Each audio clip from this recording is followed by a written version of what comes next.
लिखा है संविधान दोस्तों, इसलिए मानते उन्हें महान दोस्तों, इसलिए मानते उन्हें महान दोस्तों। जो भी देवी देवते हैं आए जग में, हमें नीच अछूत बनाया सबने। जो भी देवी देवता आए जग में, हमें नीच अछूत बनाया सबने। भीमराव ने बनाया इंसान दोस्तों, भीमराव ने बनाया इंसान दोस्तों, इसलिए मानते उन्हें महान दोस्तों, इसलिए मानते उन्हें महान दोस्तों। भीमराव ने लिखा है संविधान दोस्तों, इसलिए ने लिखा है संविधान दोस्तों, इसलिए मानते उन्हें महान दोस्तों, ये मानते उन्हें महान दोस्तों। मूल निवासियों का किया देवताओं ने खून है, और कहते हैं शुद्ध नारी पाप खून है। मूल निवासियों का किया देवताओं ने खून है, और कहते हैं पाप नारी पाप खून है। हो इसलिए मनुष्य मूर्ति का जलान दोस्तों, इसलिए मनुष्य मूर्ति का जलान दोस्तों, इसलिए मानते उन्हें महान दोस्तों, इसलिए मानते उन्हें महान दोस्तों। भीमराव ने लिखा है संविधान दोस्तों, इसलिए मानते उन्हें महान दोस्तों, इसलिए मानते उन्हें महान दोस्तों। वो धर्म नहीं है जो इंसान बांटता, और धर जाति के नाम पर जो इंसान काटता। वो धर्म नहीं है जो इंसान बांटता, जाति के नाम पर जो इंसान काटता। वो इसलिए हमने किया संविधान दोस्तों, इसलिए उन्होंने दिया संविधान दोस्तों, मानते उन्हें महान दोस्तों, इसलिए मानते उन्हें महान दोस्तों। भीमराव ने लिखा है संविधान दोस्तों, भीमराव ने लिखा है संविधान दोस्तों, इसलिए मानते उन्हें महान दोस्तों, इसलिए मानते उन्हें महान दोस्तों। उजड़े हुए भारत को हमें बुद्ध बनाना है, उजड़े हुए भारत को हमें बुद्ध बनाना है। हमारे ना कोई भूखा नारी को बचाना है, हमारे ना कोई भूखा नारी को बचाना है। लिखा है यीशु सच का ये तराना दोस्तों, लिखा है इस सच का ये तराना दोस्तों, इसलिए मानते उन्हें महान दोस्तों, इसलिए मानते उन्हें महान दोस्तों। भीमराव ने लिखा है संविधान दोस्तों, भीमराव ने लिखा है संविधान दोस्तों, इसलिए मानते उन्हें महान दोस्तों, इसलिए मानते उन्हें महान दोस्तों, इसलिए मानते उन्हें महान दोस्तों। जय भीम, जय मूलवासी। और मैडम रीना के द्वारा जो ये गीत संगीत के साथ आप लोगों के सम्मुख प्रेषित किया गया, ये वास्तव में लाजवाब है। और इसके बाद में हमारे जो सम्मानित साथी हैं, जीवन गांगड़े नागपुर, जीवन गावंडे, और बोलने में थोड़ा सा प्रोनाउंसिएशन में गलती हो गई है, सॉरी, जीवन गावंडे नागपुर से, और वो अपनी जो है एक सुंदर सी कविता लेकर मंच पर आए, प्लीज।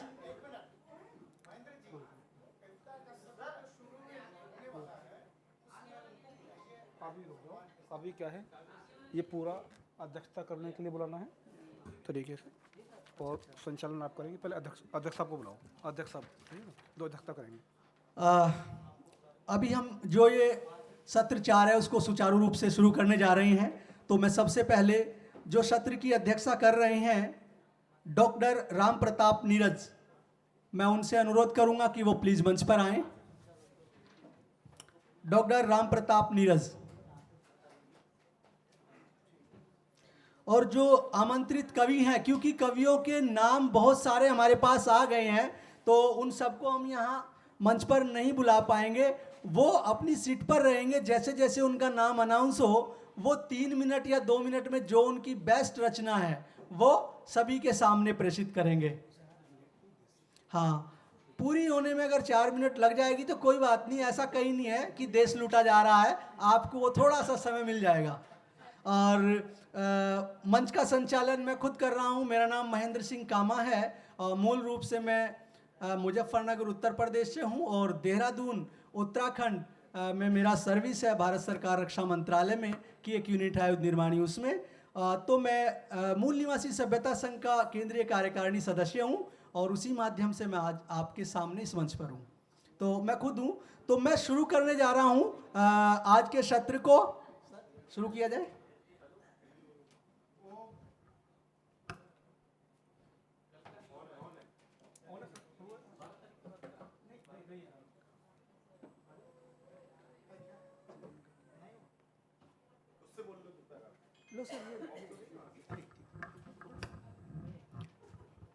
सम्मानित साथियों, हेलो। इस कार्यक्रम के इस अंतिम सत्र में जो काव्य संगीति का कार्यक्रम है, आप सभी उसमें सहभागी हैं। जो हमारे कवि कवित्री मित्रगण हैं, मैं उनका स्वागत करता हूं और आप सभी प्रतिभागियों का भी। कहा गया है, वियोगी होगा पहला कवि, आस उपजा होगा गान, निकल कर आंखों से चुपचाप वही होगी कविता अनजान। लेकिन ये बात एक मिथक के रूप में अब इसकी प्रासंगिकता नहीं रह गई है। अब तो हम आम जीवन जो हम भोगते हैं, जो हम देखते हैं, आज की कविता उस जमीन की तलाश करती है और आज की कविता वहाँ खड़ी होती है जो जनजीवन से जुड़ी हुई कविता होती है। मैं आज के इस संगीत काव्य संगीति के लिए मान्यवर महेंद्र सिंह कामा जी को मंच संचालन के लिए सौंपता हूं और वो उनसे अपेक्षा है कि हमने शुरू में आग्रह किया है कि भूमिका नहीं सिर्फ कविता पाठ होना चाहिए। महेंद्र कामा जी इस दायित्व को निर्वहन करेंगे। महेंद्र कामा जी। सर धन्यवाद। क्योंकि ये कविता का जो सत्र है तो मैं शुरुआत एक कविता से ही करूँगा, आपको प्रेषित कर रहा हूँ। उसके बाद जीवन गावड़े सर जो हैं, जो नागपुर से हैं, वो अपनी कविता के लिए तैयार रहें। बाबा का भारत कहता है आज़ादी अभी अधूरी है, बाबा का भारत कहता है आज़ादी अभी अधूरी है, सपने सच होना बाकी है, साहू की शपथ अधूरी है। समस्त भारत की भूमि पर जो प्रताड़ित होते हैं, उनसे पूछो आज़ादी के बारे में वो क्या कहते हैं। मूल निवासियों के दुख सुनकर तुमको लाज न आती है तो देश के कोने कोने में चलो, मानवता जहां कुचली जाती है। मृत भद्रा के नाम पर इंसान को मारा जाता है, मानवता होती शर्मसार, आडंबर मन मुस्काता है। रोटी न मिले भूखों को, यहाँ नंगों को न कपड़े दिए जाते हैं, लाखों मासूम बच्चे कुपोषण की हर वर्ष बलि हो जाते हैं। मूल निवासियों के हक पर हर जगह मातम की छाया है, जातिवाद और धर्म ही तो राष्ट्र दर्द का साया है। बस इन बातों से लगता है आज़ादी अभी अधूरी है, बस इन बातों से लगता है आज़ादी अभी अधूरी है। कैसे हर्षित हो ये भारत, असमानता बनी मजबूरी है। दिन और अभी कुछ बाकी हैं, लाचारी का ये शासन है। दिन और अभी कुछ बाकी हैं, लाचारी का ये शासन है। मिलने ही वाला है तुमको, छीना तुमसे जो शासन है। आज़ादी के उस दिन के लिए करना हमको बलिदान है। उस आज़ादी से ही, उस आज़ादी में ही छुपा अग्रिम नस्लों का स्वाभिमान है, छुपा अग्रिम नस्लों का स्वाभिमान है। और इसके बाद मैं जीवन गावड़े सर को बुलाना चाहूँगा, वो अपनी कविता लेकर आपके सम्मुख उपस्थित हों। जीवन सर, उसके बाद राजकुमार जी तिलवालिया दिल्ली से,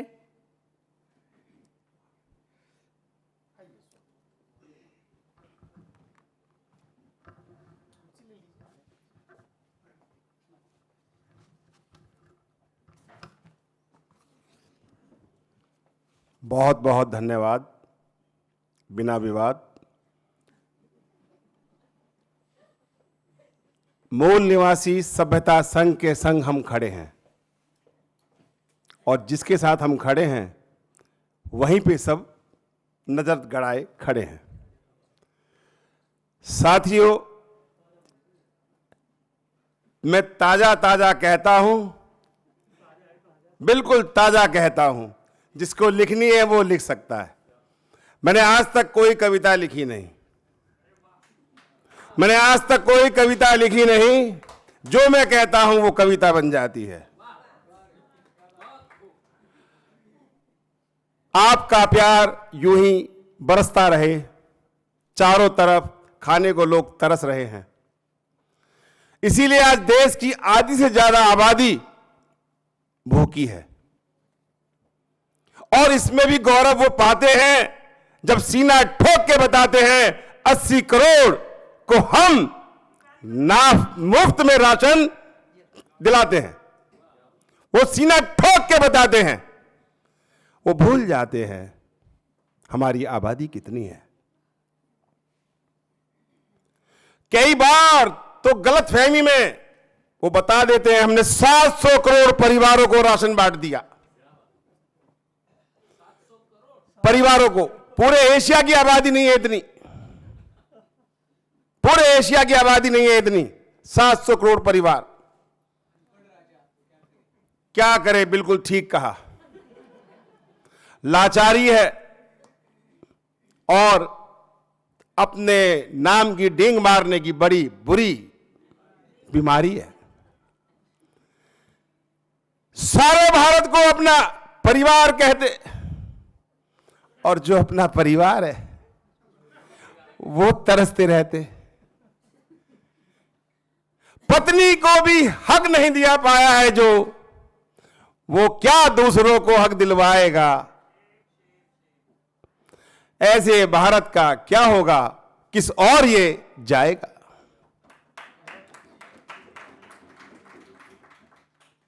मैंने एक क्वेश्चन मार्क खड़ा किया है उस व्यवस्था पे जहां हमारी चूल्हे हिला दी जा रही हैं। जो भी संसाधन है उन्हें बर्बाद करने की कगार पे पहुंचा दिया जा रहा है। और लोगों को बड़ा आनंद आ रहा है क्योंकि जब जर्मनी जल रहा था तब भी सबको अच्छे दिन के सपने दिखाए जा रहे थे और आज हमें भी, अरे हमें तो वो पुराने दिन लौटा दो जब 36 रुपए तेल था, 380 रुपए गैस थी, हम तो उसी में खुश थे। आज सिलेंडर 1000 पार है, लोगों को सिलेंडर बांटे जा रहे हैं लेकिन भरने के लिए वो लाचार हैं। अरे हमने देखा है उन चूल्हों को जो गैस के तो हैं मगर लकड़ी से चलते हैं। हमने देखा उन चूल्हों को जो गैस के तो हैं मगर लकड़ी से चलते हैं। हमारे समाज की लड़कियां लकड़ियां लेके चलती हैं तब जाके घर में जाके चूल्हे पे रोटी पकती है। हमारे आधी से ज्यादा आबादी आज भी लाचार है, मजबूर है, लेकिन फिर भी वो मजबूत मजदूर है। हम सब कुछ बनाते हैं, हम सब कुछ बनाते हैं, फिर भी लोग हमें ऐसी दृष्टि से देखते हैं जैसे हम उनका कुछ उठा के ले जाते हैं। हम यहां के मालिक हैं, बस ये उनको समझाना है। फिर देखिए अगला अफसाना वो खुद छीन लेंगे आगे बढ़ के। बस ये आपको अपना काम करते नजर आना है। साथियों, ये कविता कोई कविता नहीं है, ये जोर दौड़ की राजनीति है। और जिसको इससे मजबूती करने में आ गई, जिस दिन आपने कमजोर सरकार बनाई, आपका 18 महीने का डीए दिल जाएगा, आपका 50% डीए उसमें तब्दील हो जाएगा। आपका 8वां वेतन आयोग आपको मिल जाएगा। आने वाली जो खाली नौकरियां हैं उस पर भर्ती नजर आएगी। मजबूत सरकार बनाओगे तो राम मंदिर पाओगे। राम मंदिर की गारंटी है। 1000 गाड़ियां फ्री चलाई थी। कोरोना काल में चलते मजदूर मरवा दिए, चलती ट्रेन रुकवाई थी। कोरोना काल में चलती ट्रेन रुकवाई थी, सैकड़ों ट्रेन तो रास्ता भूल गई। जाना था बिहार, चली गई बंगाल। मैं अपने आप को रोक रहा हूं, मैं बिल्कुल रोक रहा हूं, क्योंकि मुझे लगता है सीमा ज्यादा पार हो रही है। मैं कोई सीमा का उल्लंघन नहीं करना चाहता। जय भीम, जय मूल निवासी। इसके बाद हमारे बीच में है डॉक्टर अमित धर्म सिंह, नागलोई, दिल्ली 41।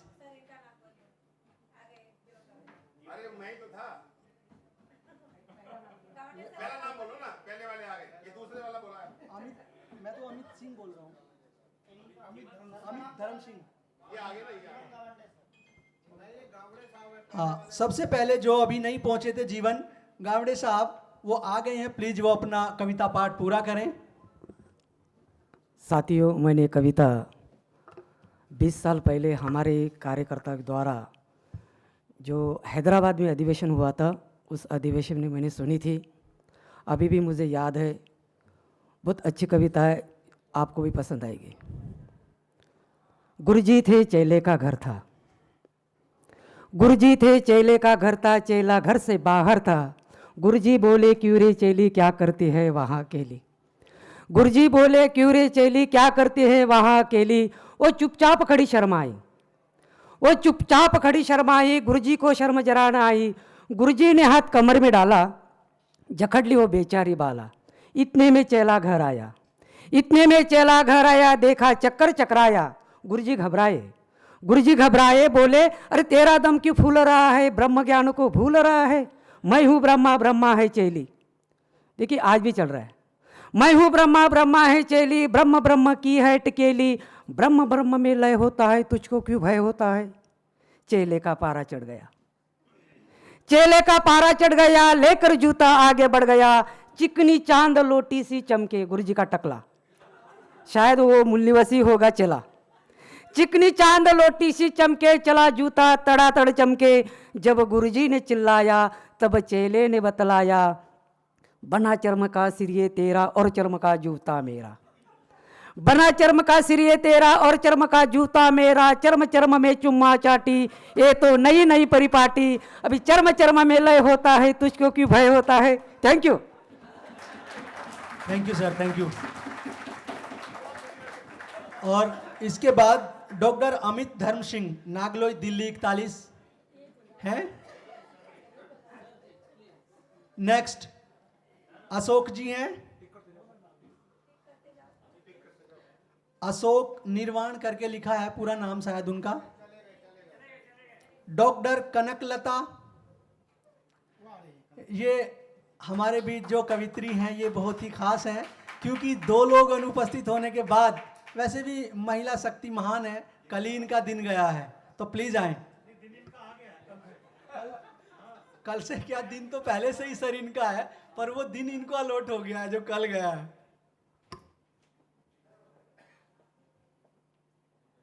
आप सभी का बहुत बहुत धन्यवाद।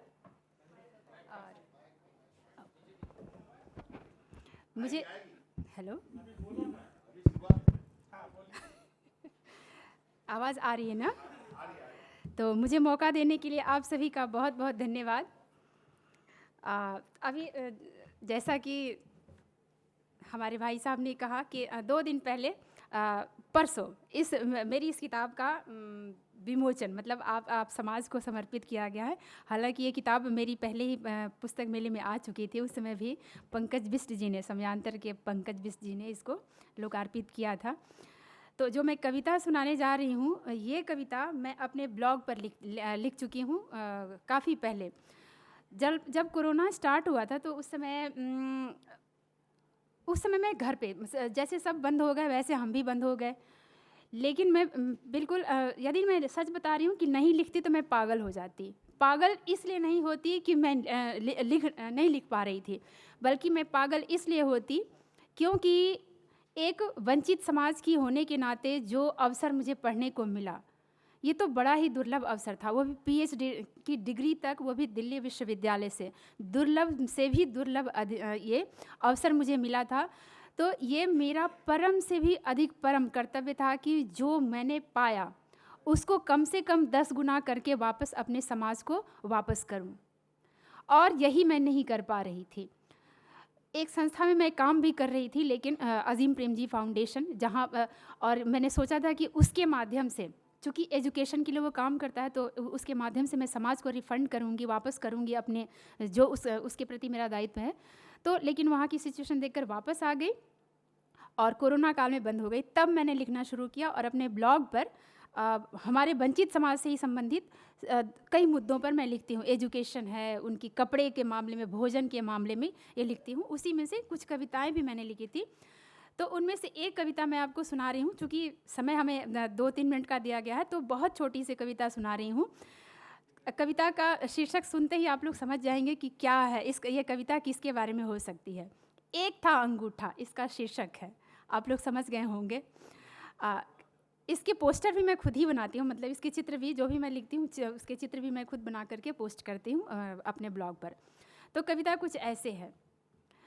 एक था अंगूठा जो हर रोज़ चुनौती देता था राजपुत्रों की दिव्यता और अद्वितीयता को, राजमहलों की एकांतिक योग्यता को। एकांतिक योग्यता मतलब योग्यता केवल सवर्णों में होती है, और राजमहल का मतलब ही है सवर्ण, ऐसा मान के चलते हैं हम लोग। तो उनकी अद्वितीयता और उनकी एकांतिक योग्यता की, वही एक योग्य है, मेरिट वाले हैं। हम लोग तो बिना मेरिट वाले हैं, वो ऐसा कहते हैं। पुरोहित चौके, पुरोहित कौन, हम सब जानते हैं। पुरोहित चौके गुरु अचंभित, उस नाकाबिल अंगूठे से डर गए सभी दिव्य देहधारी राजगुरु अति विशिष्ट। वे राजगुरु अति विशिष्ट थे। सर्वश्रेष्ठ गुरु द्रोणाचार्य भी भविष्य की किसी आशंका से, उस जाहिल अंगूठे से घबराए सभी राजपुत्र, चिंतित, हैरान और परेशान। सर्वश्रेष्ठ धनुर्धारी अर्जुन भी। राज्य सचेत और सचेष्ट हुआ। सचेत मतलब सजग हुआ, और सचेष्ट मतलब उसने कोशिश स्टार्ट की। कर्तव्यनिष्ठ लोक कल्याणकारी वह, राज्य का दावा था कि वो लोक कल्याणकारी है। रोकने को अनिष्ट कोई भविष्य में, गुरु को सौंप कर्तव्य महान उपाय हेतु, मतलब गुरु उपाय करेंगे। और गुरु सचेष्ट, और उसके बाद गुरु ने उपाय शुरू किया। धर्म, आदर्श और परंपरा की दुहाई दी गई उस जंगली शिष्य को, और मांग लिया गया गुरु दक्षिणा में उसी अंगूठे का दान। और वह ललकारता, चुनौती देता, उपहास करता जाहिल अंगूठा धर्म, आदर्श और परंपरा के चरणों में काट कर रख दिया गया, और उसी के साथ उन अंगूठाधारियों का जीवन और भविष्य भी। किंतु वह जाहिल जंगली अंगूठा, जाहिल मैं जानबूझ करके कह रही हूँ, मेरी कविता में ये ये एक इन्वर्टेड कॉमा में, सिंगल इन्वर्टेड कॉमा में, मतलब व्यंग्य है कि हमको जाहिल कहते हैं ना, और हम आदिवासियों के लिए समाज में क्या सुनते हैं, जंगली। हम जंगली शब्द ही सुनते हैं ना, जाहिल सुनते हैं, गंवार सुनते हैं। हमारे लिए भी जाहिल और गंवार शब्द का, इसलिए मैंने इसको सिंगल कोट में रख करके लिखा है। किंतु वह जाहिल जंगली अंगूठा अब भी करता है उपहास राजपुत्रों की अद्वितीयता और एकांतिक योग्यता का, दिव्य देहधारी राजगुरुओं की दिव्य गुरुता का भी। धन्यवाद। धन्यवाद मैडम जी। और इसके बाद मैं बुलाऊंगा मिस्टर रमेश द्रविड़ को। भारत के संविधान पे अपनी जान लुटा दूं, रहे बाकी तेरी शान, अपना खून बहा दूं, ऐसी भावनाओं को लेकर आ रहे हैं सर। हाँ सर, है बिल्कुल ऐसे ही।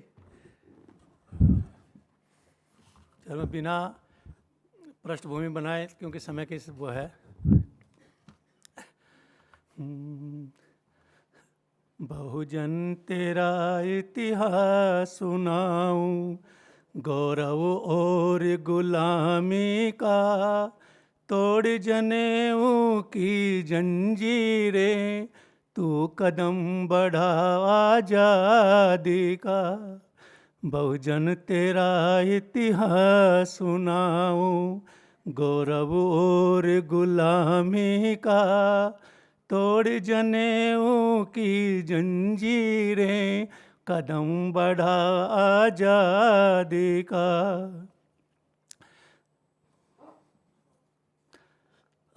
आर्यों की तो शरण स्थली, यह वतन है सिंधु पुत्रों का। बुद्ध अशोक शिवाजी टीपू, फूले अम्बेडकर जैसे वीरों का। इनके संघर्ष को आगे बढ़ाना लक्ष्य है मूल निवासी का। तोड़ जनेऊ की जंजीरें, कदम बढ़ा आजादी का। बहुजन तेरा इतिहास सुनाऊं, सभ्यता तेरे पूर्वजों की उपजी है सिंधु घाटी से। मिलती तुझ में झलक वंश की, खून का रिश्ता है माटी से। सुबह आकर हमको सुनाती गीत उनकी कुर्बानी का। तोड़ जनेऊ की जंजीरें, कदम बढ़ा आजादी का। बहुजन तेरा इतिहास सुनाऊं, भाषा ज्ञान धर्म दर्शन तेरी सब पहचान मिटा दी। जातियों में हमें बांट कर एकता की आवाज दबा दी। गद्दारों को भी नहीं सूझाता, दिन आएगा उनकी बर्बादी का। तोड़ जनेऊ की जंजीरें, कदम बढ़ा आजादी का। बहुजन तेरा इतिहास सुनाऊं, शूद्र अछूत बनाया जिनको देश के असली वारिस हैं। जान चुके अब रहेंगे लेकर जो हक अपने वाजिब है। शूद्र अछूत बनाया जिनको देश के असली वारिस है। जान चुके अब रहेंगे लेकर जो हक अपने वाजिब है। इनके संघर्ष को आगे बढ़ाना लक्ष्य मूल निवासी का। तोड़ जनेऊ की जंजीरें, कदम बढ़ा आजादी का। बहुजन तेरा इतिहास सुनाऊं, गौरव और गुलामी का। तोड़ जनेऊ की जंजीरें, कदम बढ़ा आजादी का। कदम बढ़ा आजादी का, कदम बढ़ा आजादी का। धन्यवाद सर, धन्यवाद। और इसके बाद मैं बुलाना चाहूँगा वेद प्रकाश जी हैं, दलित लेखक संघ से हैं। नेक्स्ट रमेश मंत्री जी उपस्थित हैं। इसके बाद कपूर पेंटर जी, वो ऐसी भावना लेकर आ रहे हैं, 2 लाइनों में मैं बता रहा हूँ। हर नागरिक को समझे जो समान है, जो सबको देता इज्जत और सम्मान है, वो भारत का संविधान है, वो भारत का संविधान है। कपूर पेंटर जी।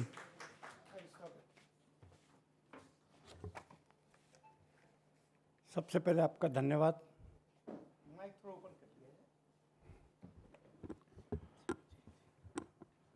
बहुजन समाज के हित में जिन जिन बहुजन समाज के कार्यकर्ताओं ने अपनी जान न्यौछावर की, उन सभी को जन्म देने